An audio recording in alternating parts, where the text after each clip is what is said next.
The Biden administration announced today that rival drug makers will work together to increase the COVID-19 vaccine production. Merck will help Johnson & Johnson speed up the process of its newly approved vaccine. The administration believes the partnership, along with increased production of both Pfizer and Moderna vaccines, should help every adult who wants to be vaccinated to do so by May.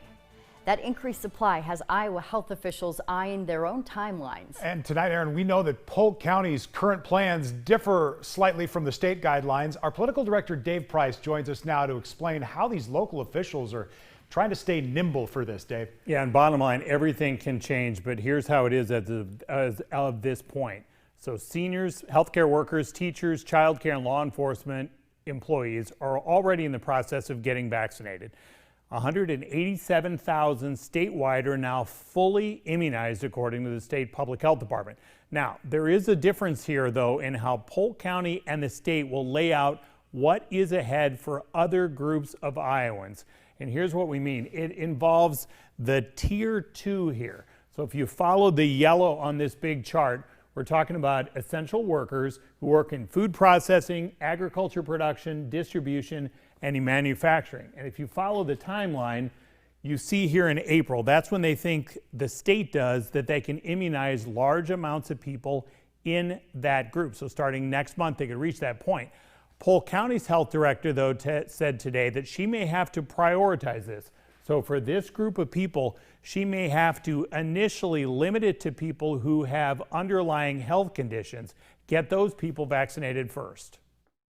What we are asking these manufacturing facilities to do in this environment of extremely limited supply is that we may not have enough vaccine to vaccinate all of their frontline workers. So within even those frontline workers, they may need to prioritize depending upon vaccine supply. But again, that could change depending on the future supply here. Director Helen Eddy is not expecting any of the new Johnson & Johnson vaccine to arrive for the county's efforts this week, but she hopes that that could arrive soon, along with increased supplies of both the Pfizer and the Moderna vaccines.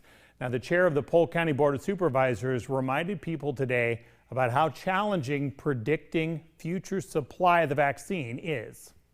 This, as you all know, has not been easy, and we have all been forced to make tough decisions in an uncertain and ever-changing environment.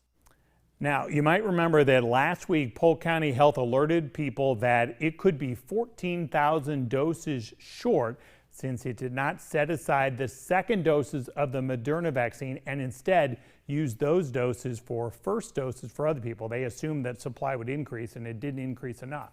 But today, the county announced that Hy-Vee pharmacies will use some of their federal vaccine allocation and then give these people those second doses, and they should have this completed by March the 15th.